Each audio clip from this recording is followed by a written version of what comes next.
Alrighty. Let's do this, Casey. All right, everyone. Welcome back to another episode of the Human Hit series brought to you by yours truly, Melanie Peralta and Casey Riley. The series that is always devoted to humanizing your human experience and making personal development more personal. Today, we are going to dive into a live topic.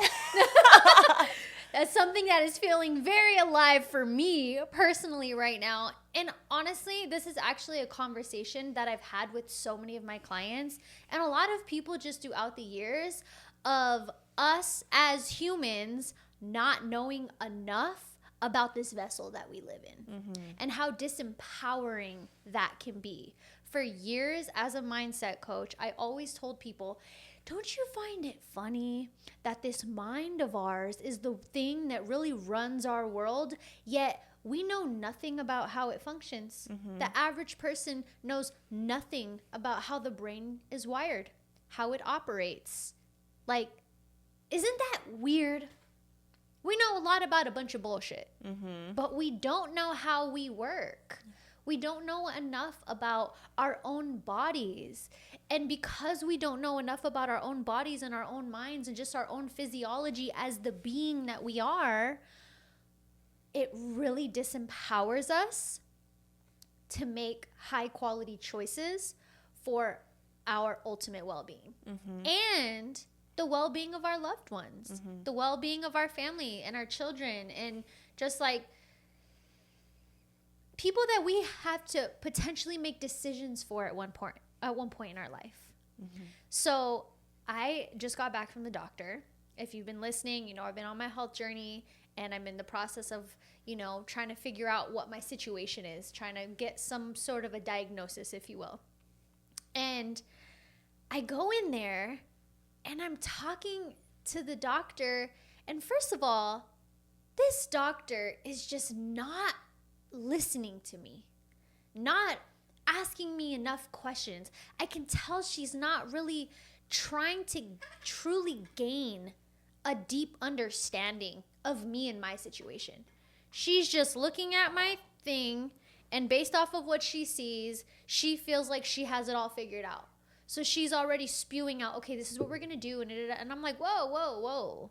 How do you even know that that's what I want to do? You're going to order this thing for me? And what if I don't even want to do that? Or you're not even telling me. She's not empowering me with information or empowering herself with information through questions. And so it just put me in this space of feeling frustrated with our system, the medical system. And I thought to myself in that moment, I'm so glad I'm me.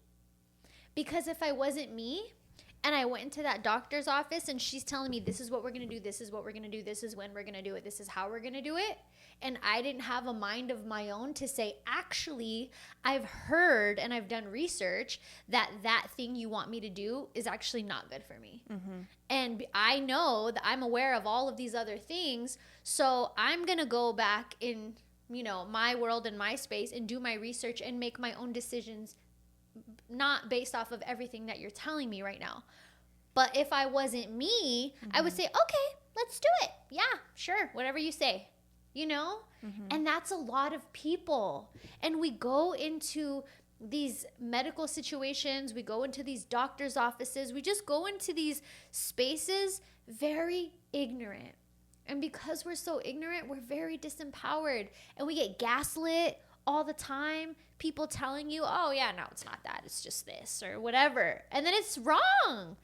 There's been a handful of times this year alone where myself, my friends, or my family members have shared experiences with me about going through the medical system, and one, being gaslit, or two, being misdiagnosed, or three, being completely dismissed in general, or four, being prescribed something or being given something that was so much more harmful for them than it was good. Yeah.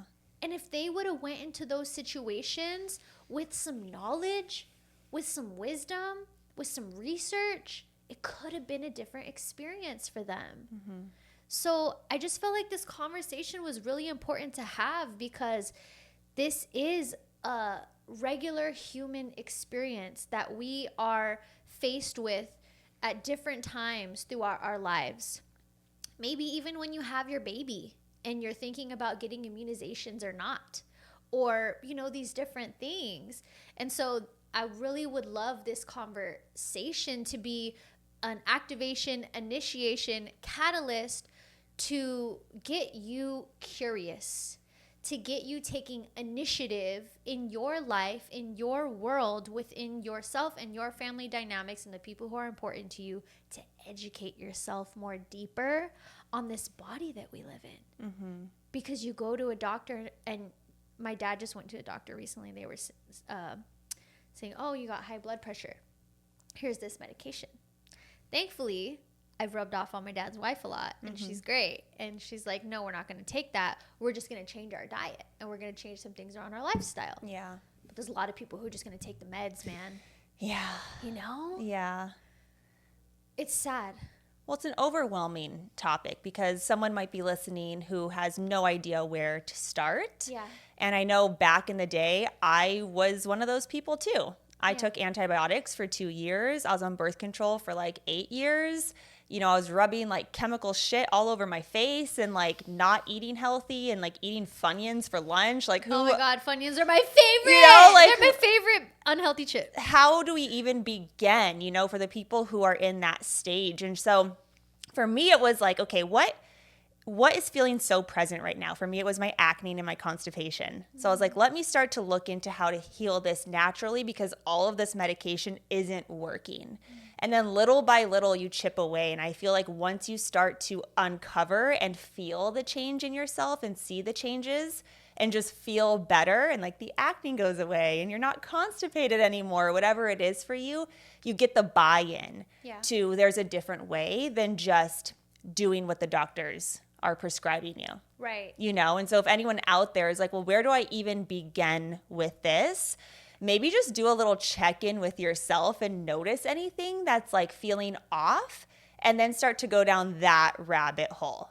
And then little by little, everything starts to change. Like I remember I used to tell myself, like, I'll never not take birth control. I'll never like switch to natural deodorant. I'll never do these things. And then the more you get into it, the more you realize how horrible all of these things are for you.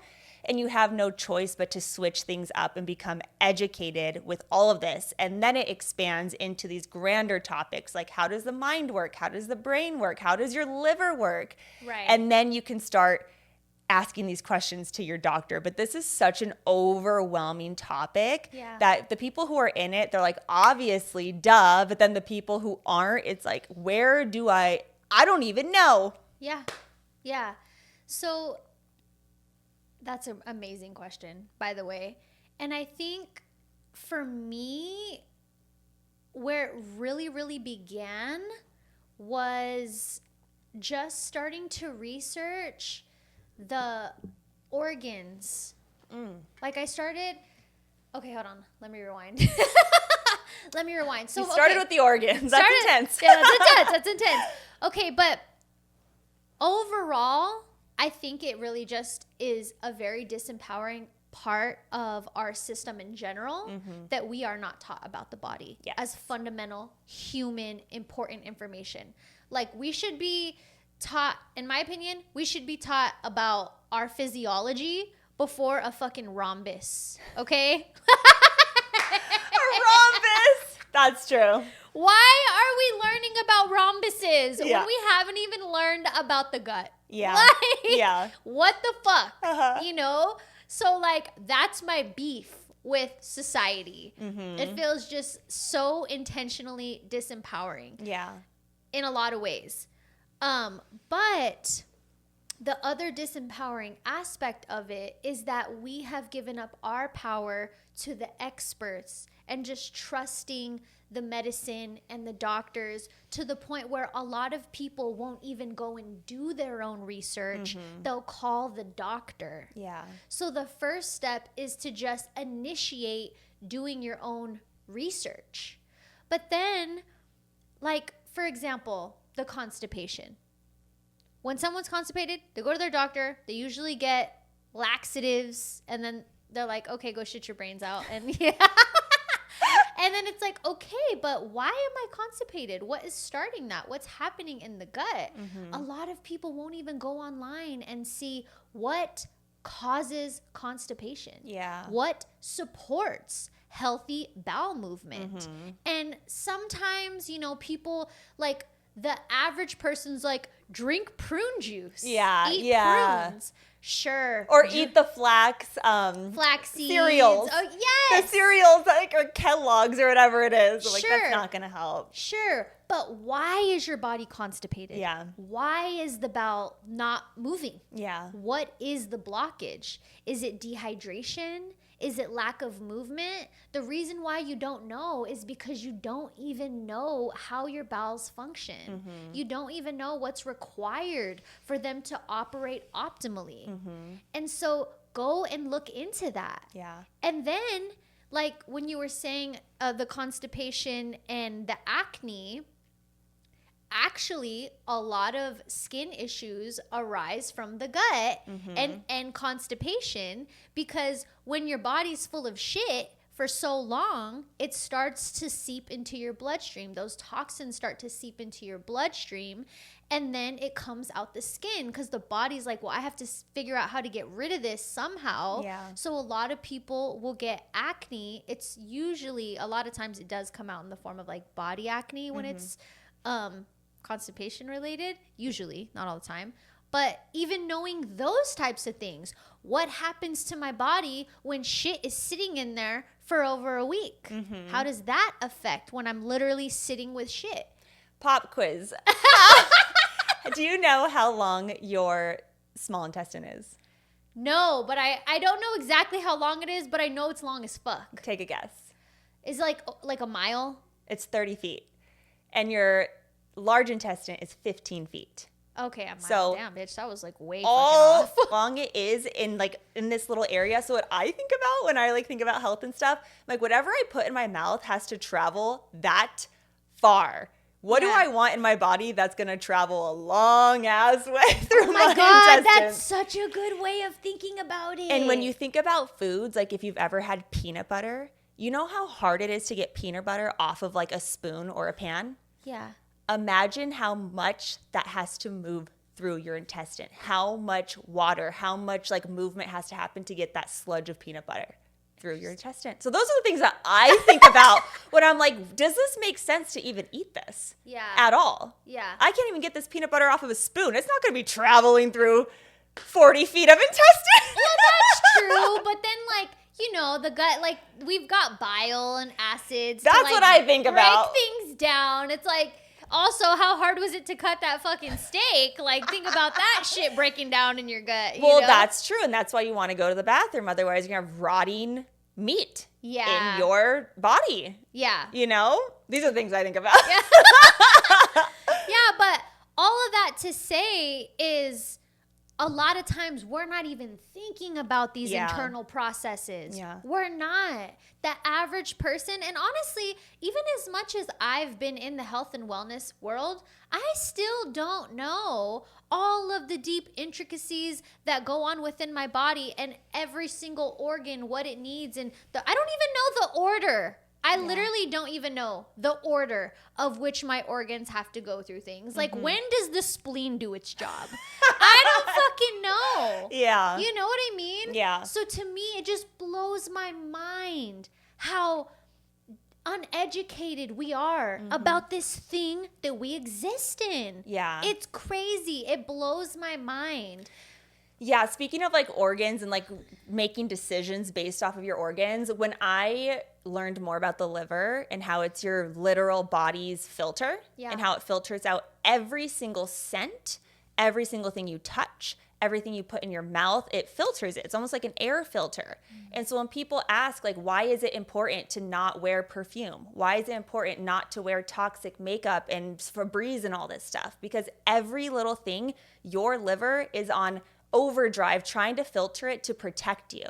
So if I can wear non-toxic makeup and not wear perfume and my house products are clean and I can eliminate as much that work that my liver has to do, now it can focus on the important things, right? Like overcoming any pathogens or anything that are in there. And so just start to think of these things, like the more you get to know like what each function is and why it matters to make changes, because all of this compounded together, that poor liver, when you go binge drinking on the weekend, you're fucked because now it's on overload. Yeah. You know, Yeah. but if you take care of it, if you have a cocktail with your friends, it's like, cool, I can process this out. I'm not overloaded. Yeah. Those are the things that I think about. Yeah, that's important. That's important too. Like just the daily functions.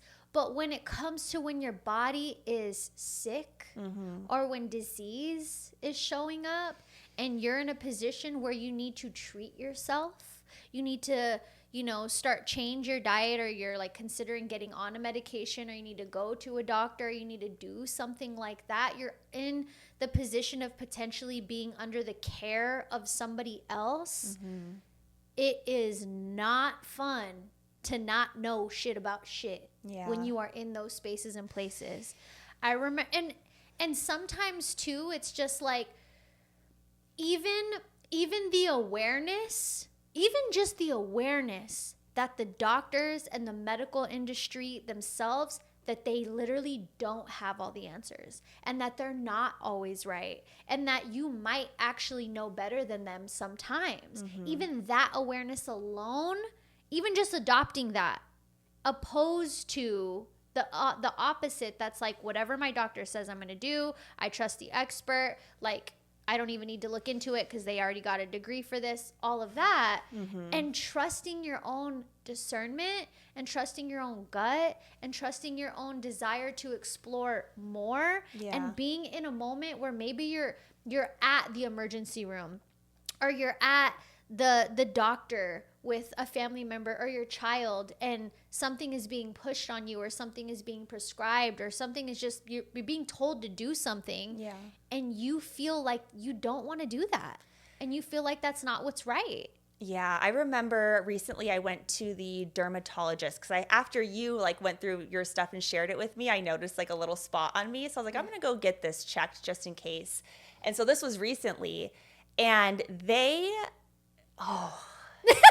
Here she goes. It upset me, but it's a perfect example of what you're sharing, of what you once might have accepted and now it's changed. So obviously you guys know I used to struggle with my skin, and so I was on all the things, and back then they were giving me the solution. I was like, yeah, give it to me. Like I felt good about it. Now I would never do that. So I go into the dermatology office and I'm like, can we just like look at these different spots on my body? Just want to make sure it's like normal. And they're like, sure. And then the guy looks at my face, and I was breaking out, which I don't even consider my breakouts bad anymore. I'm actually very happy with how my skin looks these days. Good. Thank you. Yeah. And he goes, you want something for that too? I was like, no, I was so offended. Yeah. I was so offended. And then part of me thinks like, okay, this is their job. They're looking at you up and down. You're here. What can I prescribe you, right? Because that is their job. When you go see a doctor, you must leave with a prescription of some sort. And it's important to know that. Yeah. So a lot of people are unaware of that. Yes. They have to either prescribe you something or order something for you because that's their job. And so I know he was just doing his job. But I looked at it as like, this isn't problematic to me. This is actually great for me. And I feel really great about this. But the fact that you looked at this little blemish and wanted to prescribe me something for it after I have worked my way out of this system, I was just like, are we still doing this? Yeah. Are we still doing this? And why are you commenting on my face like that? I didn't come in here for an acne consultation. I came here for you to look at this thing on my skin. Yeah. So let's stick to that, and then ask me, is there anything else since we're here? Yeah. Don't go pointing out my fucking zit, okay? Casey's triggered. That just like came into my head. I was like, whoa. Yeah. But how quick those things are done, and honestly, it's very irresponsible. Yeah. I had a friend share with me yesterday that they had stopped vaping, and as a part of the process, they were kind of going through some withdrawals, and like they were being affected by that process of the detoxification from it. And what a doctor recommended or was trying to prescribe them medication, and it was an antidepressant to get off the vape. And thankfully they were like, no, I'm not going to do that. It's fine. You know, like I'm not depressed. I'm just withdrawing from nicotine. From nicotine. Yeah. Yeah. But there's so many people out there who are just like, sure, yeah, like let's do that. If you think that'll help, then yeah, we'll do that. I actually had a dear friend of mine. It really just broke my heart. Who he was going through a lot of mental health issues, a lot. And so he went to psychiatrist, all of that. And they started putting him on all these meds. Like they had him on Xanax. They had him on some other things. They even at one point put him on lithium. And it was like years later, I talked to him for the first time in a while. And he just sounded like a zombie, truly. And I was just like, why are you talking so slow? And like, what's going on? He was like clear, but he was very slow, and his tone was like he was not okay. Like his brain was not operating optimally. Yeah. And he was like, well, he's like, I went to this one psychiatrist and they prescribed me all this stuff. And then I started going to another one, and the other one was like, oh my God, what did she do to you? Oh, wow. Why do they have you on such high doses? Like, you shouldn't even be taking some of this stuff. And he just trusted that other doctor so much, never did any research of his own at all, and started taking all that stuff. And it is to the point now where the only way for him to be able to get off of the meds that he's on is for him to go to an out-of-state rehab facility. And I was just like, oh God, I wish we would have talked years ago. I wish we would have had this conversation before you started taking all those meds, because I would have been able to support you in a totally different direction. That there's a lot of these things that people take, there's very natural ways, just like the cholesterol pills. Bro, change your diet. Yeah. Change your lifestyle. You know, there are different ways to go about getting your body regulated. You know, of course, there are more extreme situations where Western medicine is very valuable. And some of these prescriptions, like a friend of mine, her mom had like psychological issues. And without the meds, her mom just literally couldn't even speak. Yeah. And then with the meds, her mom was like back to normal. Right. So there's definitely times when they work. But if you're taking something and it's literally only making you worse and you're feeling your decline, but the doctors are telling you, oh, you have to be on it for a little while for it to actually work, which is a lot of times what they say. Right. And then you get stuck into that loop, and then here you are. Yeah. Yeah. The mental health stuff, that's always so touchy because, like you said, it can do a lot of harm to people, but it can also save people's lives. Yeah. And that's the tough one, because when you're battling really hard with your mental health, it's like, it's scary. It can be a chemical imbalance. Totally. And those things can literally save you from hurting yourself or hurting someone else. And so that's a tricky one. And I don't even like to comment on that, because it's like everyone's so different. And for one person who feels like monotone and lifeless on it, it can literally bring color and so much light to somebody else. Right. You know, but I think it's just so important to always get second opinions on things. Yeah. That's the important piece. That way someone else can look at it and say, I actually really agree with this, or I would start way lower and like titrate up slowly, and at least you have an option. Yeah, well, I think it really goes back around to, because you're right, like everybody's affected by these things differently, but it really comes back around to your own awareness of self. Yeah.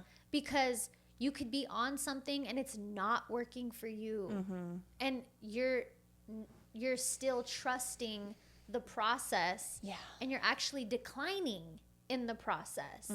And it's having that deep relationship with your own body to truly be like, okay, yeah, this is working really good for me. Like, I like this. I'm going to stick with it. Or, no, this is not it.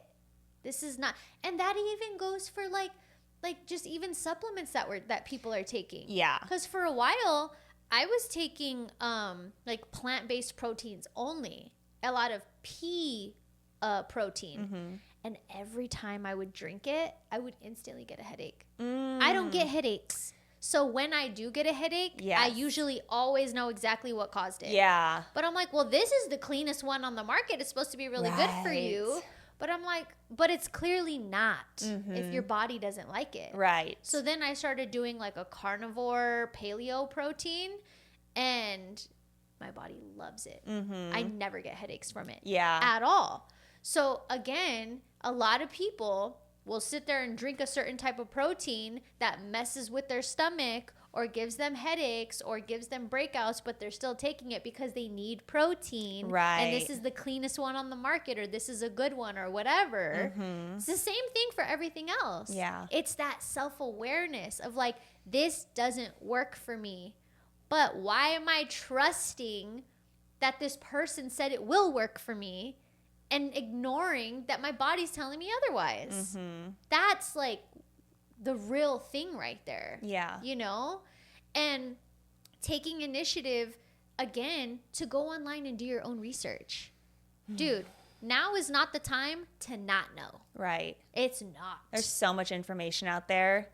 But then also being mindful of the information you're taking in, because we're sitting here having this conversation and then a podcast after us is going to be talking about something completely different. It's like, who do I listen to? Where do I get my information from?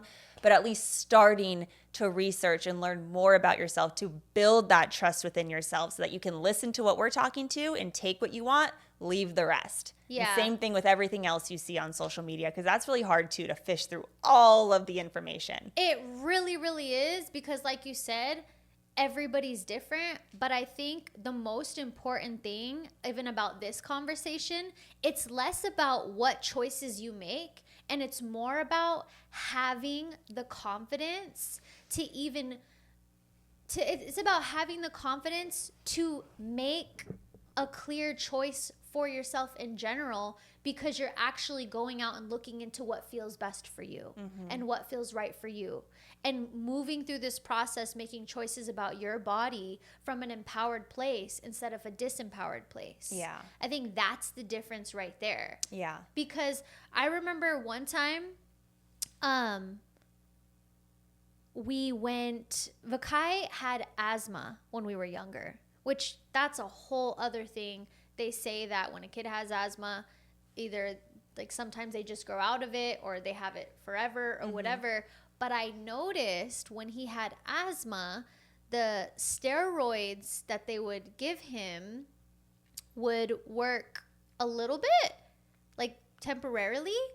But then the more frequently we would use them, the more dependent he became on them. And so one time he was having like a really bad flare up and he was just really struggling to breathe, and we took him to the emergency room. And when we got there, they put him on a breathing treatment. He automatically started to like calm down and everything was okay. And then he was like, it was like good to the point where like, okay, we feel good that we could probably go home. Then this doctor came in and he was like, no, we want to keep him overnight. And we were like, no, we don't want to keep him overnight. He's fine now. Everything's okay. And then this doctor was like, well, you brought him in a really extreme condition, where he's like, I'm concerned as to why it took you so long to even bring him in. And I don't think he's safe to go home with you. Like as if we were neglecting him or something. And I'm like, no, he was accusing us of like being bad parents, essentially. Like, why did it take you so long to bring him in here? Yeah. And I don't trust that you will, that he's going to be okay if I send him home with you too early. Yeah. And we were like, no, we want to take him home. Then the doctor said, if you leave, I will mark that this is like a dishonorable discharge. And if I mark that it's a dishonorable discharge, none of this will be taken care of by your insurance. Interesting. So he pretty much threatened us and bullied us Huh. into staying. And then, so then he forced us to stay all night because we're like, well, fuck, we can't pay out of pocket for all the treatment we just had. Yeah. So, okay, you asshole, we'll stay. Yeah. And so we did. And then he put Vakai on a treatment plan all throughout the night. And it was a steroid that they were giving him like every 2 hours. Mm-hmm. And I'm there, and this was like, he was like 3 at the time. Every single time they're giving him this medication, he's getting worse. It's getting worse and it's getting worse. And I'm like, he was fine. And we could have went home. Then this doctor admitted us here to get an overnight bed, prescribed this overnight treatment plan, and you started giving him this steroid. And every single time you give it to him, he's getting worse. So, and I'm like paying attention. I told the doctor, this medication he was fine, and now he's just getting worse again. And actually, he's getting worse to the point where he's worse off than he was when we brought him here. And she's like, oh, well, with this medicine, it usually gets worse before it gets better, is what she said. And that just didn't make no type of sense in my motherfucking spirit. I was like, no, that sounds stupid to me. Like, it does. It did. And so finally, like, she came in again to give him another one, and I told her no.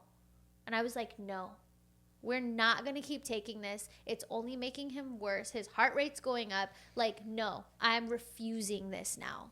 Absolutely not. No more.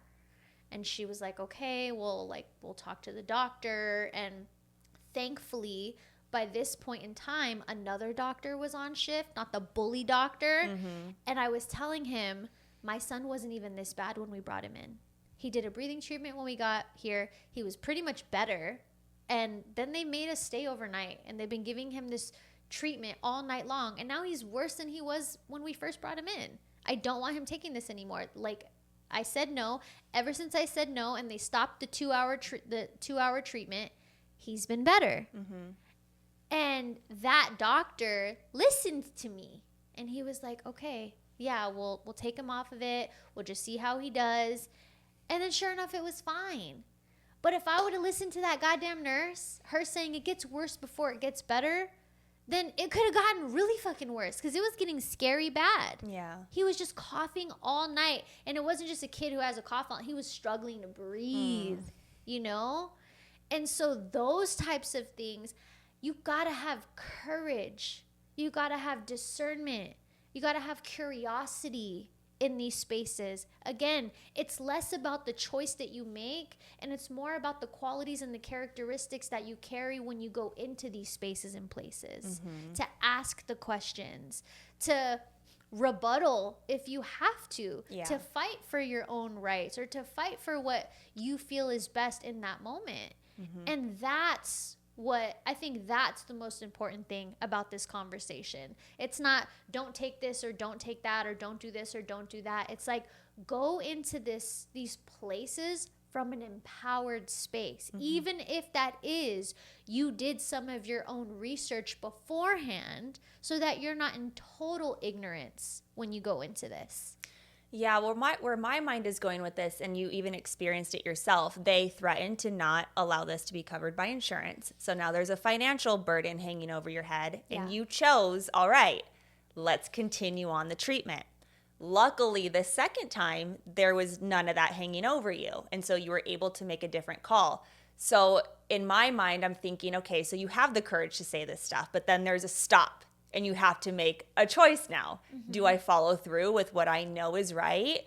Or do I do this because it seems like the easier route is going to cause less problems? And so keeping that in mind too as people are navigating this, because I do think the first step is the courage to say something, but then it's when you get bullied back down, what do you do after that? Yeah. You know? And I feel like that is a very common thing to happen. Doctors are happy to answer your first question.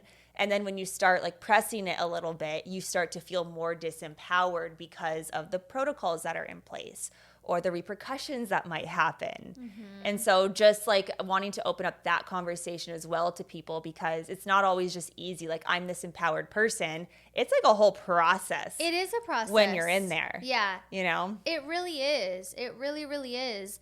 But it still is important to plant those seeds, to not just go into these spaces entirely naive. Yeah. And know that, like, okay, it reminds me of being a woman going to a mechanic or being a woman going to a car dealership. Yeah. It's like when I went to go get my car, I went on YouTube and I studied, okay? I studied what are the hidden fees, what are this, what are this, what are this. Yeah. So that I went in there and I wasn't just like the girl who doesn't know shit about shit, so that I could get a good deal on a car. Yeah. It's the same exact thing Yeah. when we're going into these other spaces. Have a little bit of knowledge, man. Have a little bit of wisdom. Have a little bit of information in your back pocket. Yeah. So that you're not just Yeah. you know, go in there, go get this shitty ass car, and you have an $800 car payment because you don't know nothing about anything. Yeah, that's how I felt when our shower, we had to get it redone. So we got this new shower installed, and then it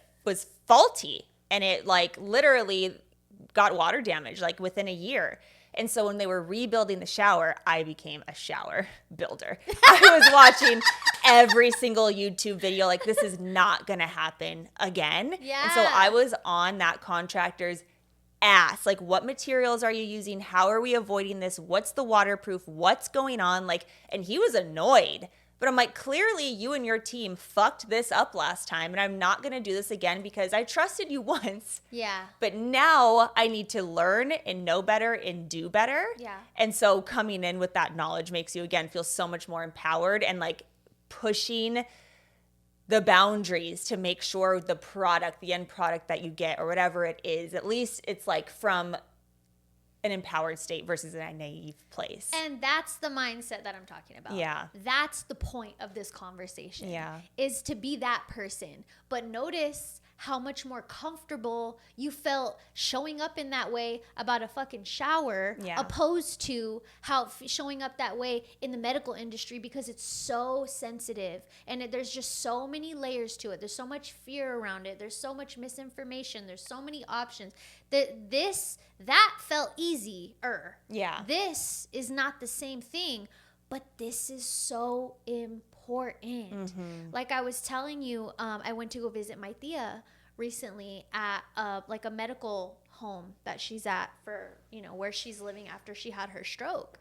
And she's been living off of a feeding tube. And so me, you know, our family goes and visits her all the time. I go and I'm like asking her questions like, oh, so like, what are you eating? And she's like, oh, you know, I can't eat anything. I'm just doing this.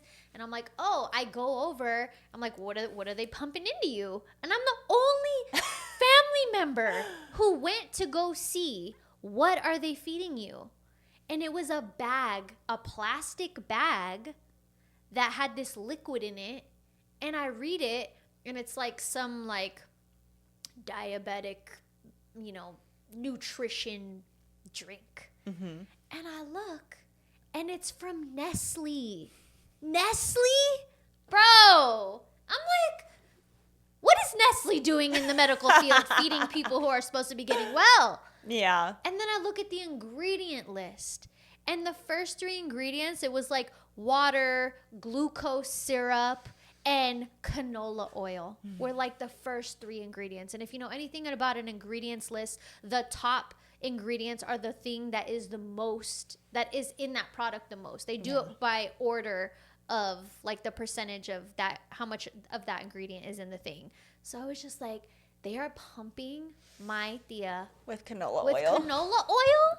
No wonder why her face is so inflamed and all of these different things, you know?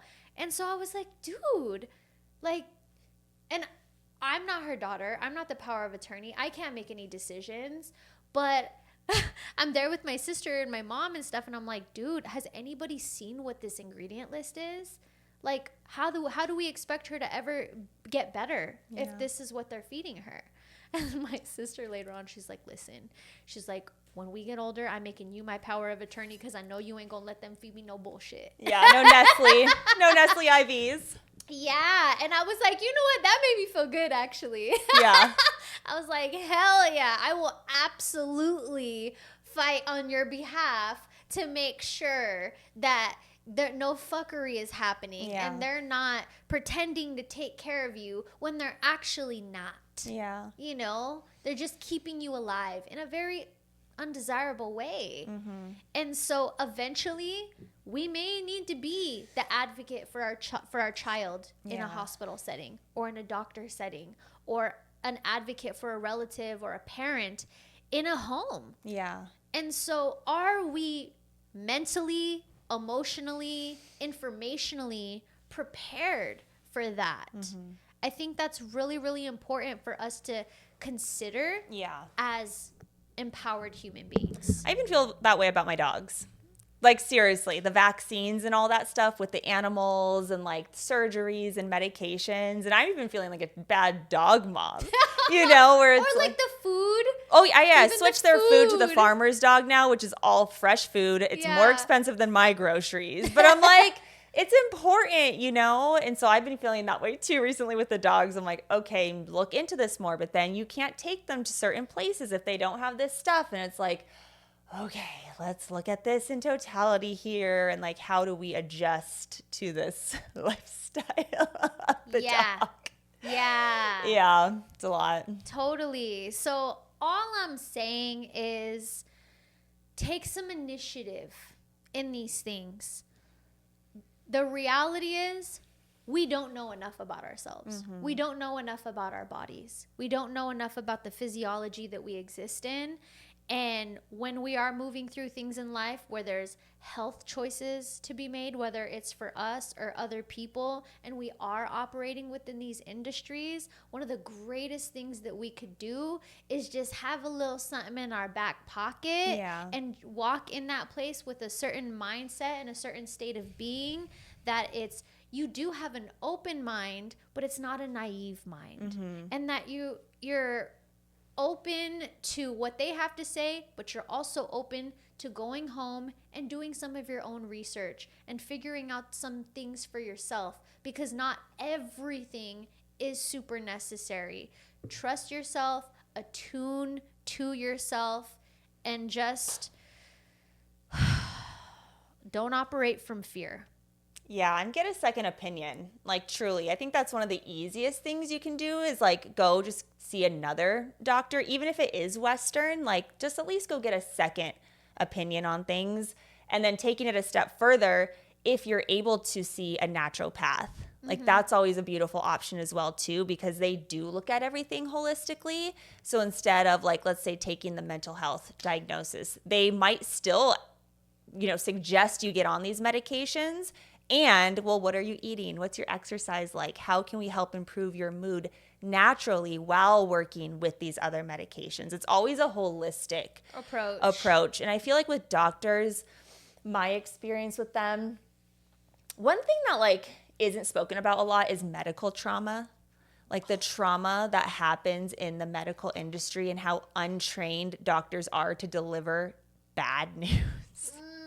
And like how to handle you. Like for us, when we go to the doctor, we're going because this is significant in our lives. Yeah. Right? It's important to us. But for them, we're just one of 20 patients throughout the Right, day. So right. they're very like checked out and insensitive.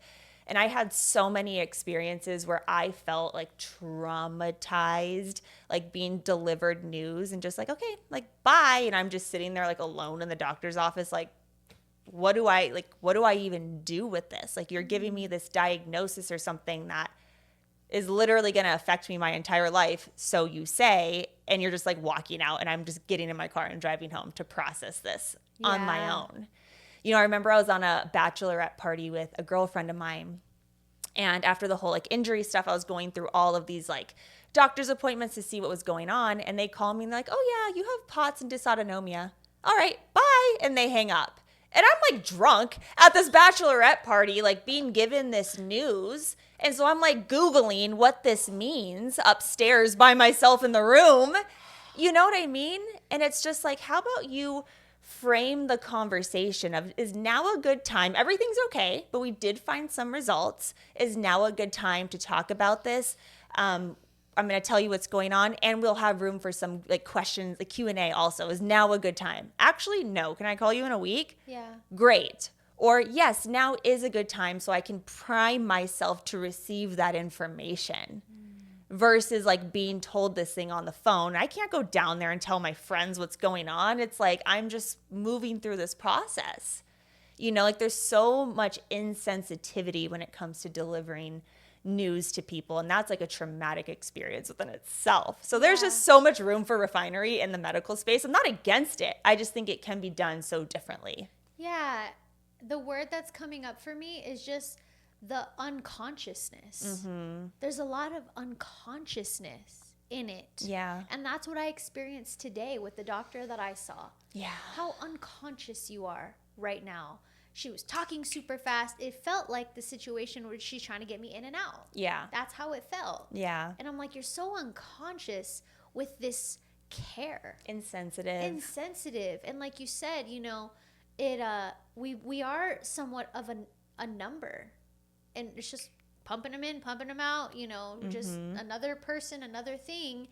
And I can only imagine I have a lot of empathy for those people because I don't know what it's like to be in their shoes where you have to maintain a certain just like, I don't even know what you would call it. Just maintain a certain like mind through it, or I don't know. You can't get too emotionally invested. Yes. I guess you Otherwise could you'll say. fall apart. Giving Yeah. these like diagnoses every hour. That's traumatic too. Yeah. So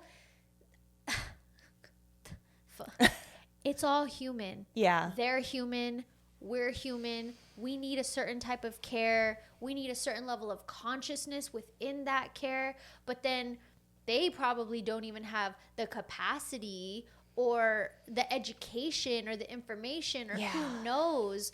But again, we are responsible for how we show up in those spaces.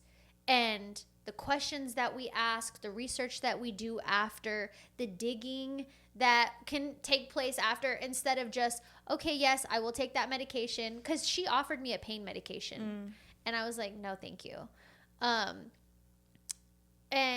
Or yes, I'll take the medication. Yes, we'll do your plan, or da da da da da. Yeah. It's like, okay, I'm going to sit with this.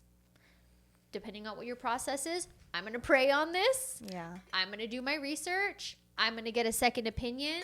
I'm going to, you know. Yeah. And then move from there. Not moving from fear, ignorance, naivety, whatever it is. Yeah. Yeah. So this is a part of life, y'all. It just is. It really, really is. And I felt like having this conversation was really important because I know myself, and I felt a way on the coming here after the experience that I had. And I know that other people go through stuff like that all the time. Every day people are. Every single day, whether it's for you or it's for a loved one. And we do have the opportunity to prioritize how we're going to show up in those experiences, in those spaces, in those places, so that hopefully we can have a way better chance at making better decisions for ourselves and our families. Yeah. So I have some research that I'm going to be doing. Yeah, I'm curious. Today. And like I said at the beginning of this episode, Casey was like, well, where do we even start? Well, what's your issue? What's your diagnosis? What are they telling you? What are they saying that it is? Go look into it.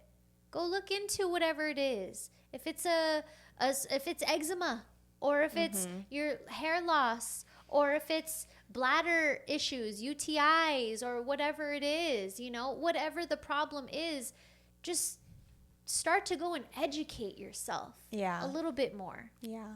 That's my last thing. Just don't be a new booty up and down.